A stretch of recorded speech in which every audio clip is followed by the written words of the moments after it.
The winter wind cut through the Chicago alleyway like a blade, and Eli Ward pulled his threadbare blanket tighter around his shoulders.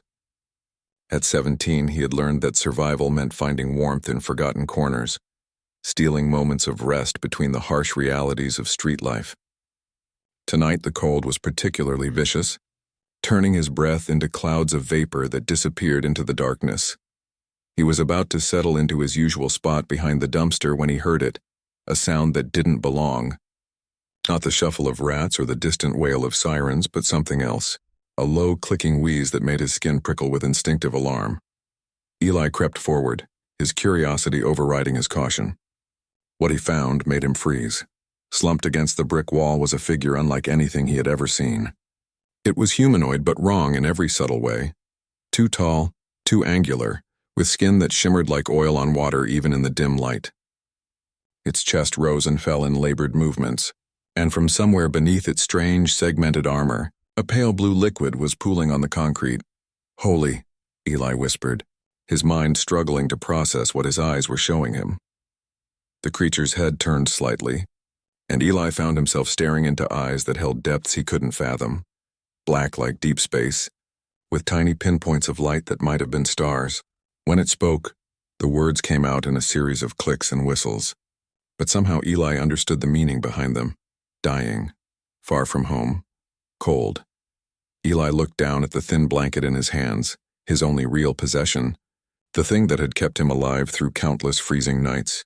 He thought about his own survival, about the long winter months still ahead. He thought about how nobody had ever helped him when he needed it most. Then he looked back at those alien eyes, saw the light in them beginning to fade, and made his choice.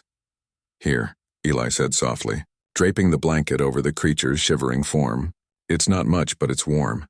The alien's hand, three-fingered and elegant, reached up to touch the fabric. Those starry eyes fixed on Eli with an intensity that made him feel seen in a way he hadn't been in years. The clicking sounds came again, softer this time, almost like a song. Kindness. Remembered. Honored. "Just try to stay warm, okay?" Eli backed away, already feeling the cold seeping into his bones. "I'll try to find help or something." But when he returned 20 minutes later with a security guard he'd finally convinced to follow him, the alley was empty. No alien, no blood, no blanket. Just the cold concrete and the guard's skeptical glare. "Wasting my time with your junky hallucinations," the guard muttered, walking away. Eli stood there alone, shivering, wondering if he really had imagined it all. He found a pile of newspapers to huddle under that night, but they were poor substitutes for his blanket. He didn't sleep much. Morning came with the sound of thunder, except it wasn't thunder. It was the roar of engines, hundreds of them descending from a sky that had suddenly filled with ships.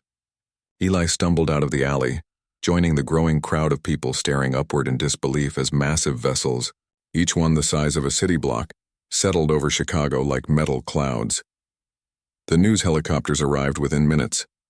By the time Eli made his way to the main street, every screen in every storefront was showing the same impossible image. 200 massive warriors in gleaming armor, standing in perfect formation in Grant Park, and at their center, looking healthier but unmistakable, was the alien from the alley. Eli's heart hammered as he pushed through the panicking crowds, drawn forward by something he couldn't name.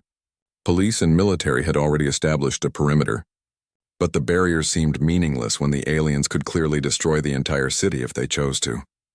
A voice boomed across the park, translated through devices that made the alien words sound like rolling thunder.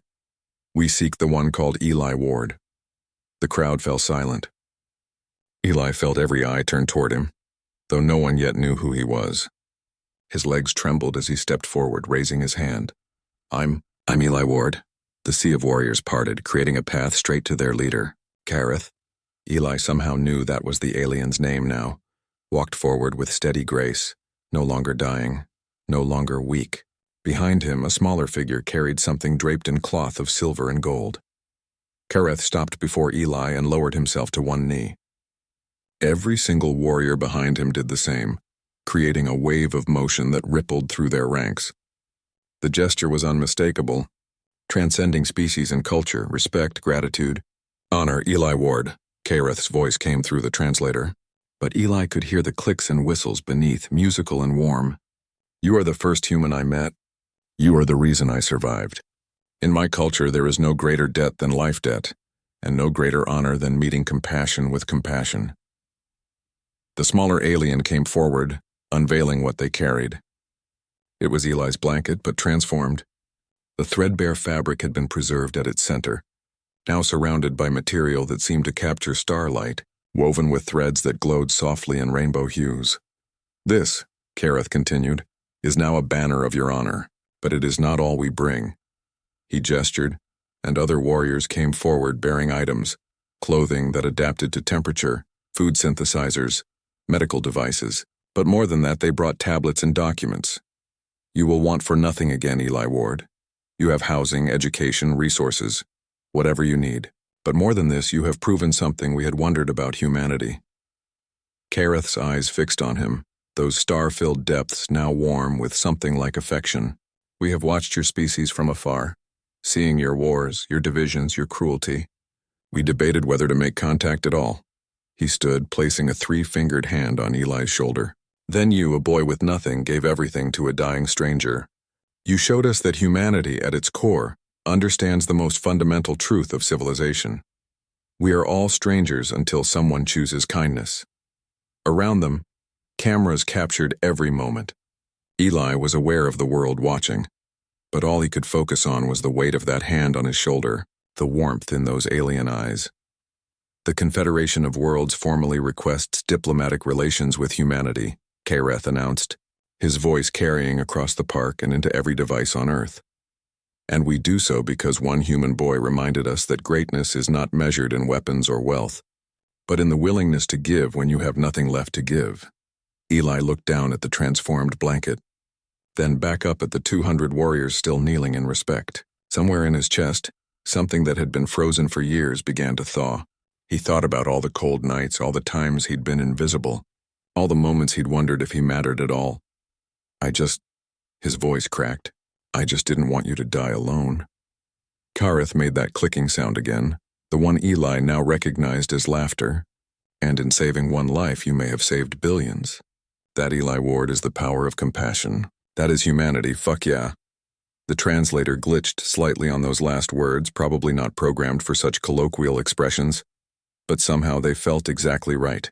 Around them, the crowd began to cheer, and above, the alien ships painted the sky with light, a celebration visible from space. Eli Ward, the homeless boy who had given his only blanket to a dying stranger, stood at the center of first contact, holding a banner woven from kindness and starlight, and finally felt warm.